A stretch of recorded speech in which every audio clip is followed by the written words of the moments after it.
नमस्कार. SMR न्यूजच्या हेडलाईन्समधून मोठी बातमी. विठ्ठला, सरकारला कर्जमाफी देण्याची सद्बुद्धी दे. प्रहार जनशक्ती पक्षाचे अध्यक्ष बच्चू कडू यांची भावनिक पोस्ट चर्चेत. आषाढी एकादशी निमित्त बच्चू कडू यांनी शेतकऱ्याच्या व्यथा सोशल मीडियावर मांडल्या. गेल्या 3 महिन्यात महाराष्ट्रात 767 शेतकऱ्यांनी आत्महत्या केल्या. कष्टाने शेतमाल पिकवणाऱ्या शेतकऱ्याला किमान बाजारभाव आणि नैसर्गिक आपत्तीपासून संरक्षण व्हावे. विठ्ठला, सरकारला कर्जमाफीची सद्बुद्धी दे, अशी भावनिक सदा त्यांनी घातली.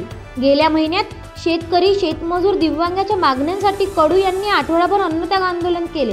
सरकारच्या आश्वासनानंतर आंदोलन स्थगित झाले, पण कर्जमाफीच्या मुद्द्यावर तोडगा न निघाल्याने ते ठाम आहेत. उद्या 7 जुलै 2025 पासून प्रहार जनशक्ती पक्षातर्फे 138 किलोमीटरची पदयात्रा अमरावतीच्या पापड गावापासून यवतमाळच्या चिलगव्हाणपर्यंत होणार. शेतकरी, शेतमजूर, विधवा, दिव्यांग, बेरोजगार, मेळपाड, मच्छीमार आणि मागासवर्गीयांच्या हक्कासाठी ही यात्रा 14 जुलैपर्यंत दोनद, उबरडा बाजार, लोही, दारव्हा, वाडसा, तुपटकाडी, काडी दौलत आदी गावातून घेतली जाईल. शेतकऱ्यांच्या न्यायासाठी हा लढा किती यशस्वी होतो? अधिक अपडेटसाठी SMR न्यूजशी जोडले रहा. धन्यवाद.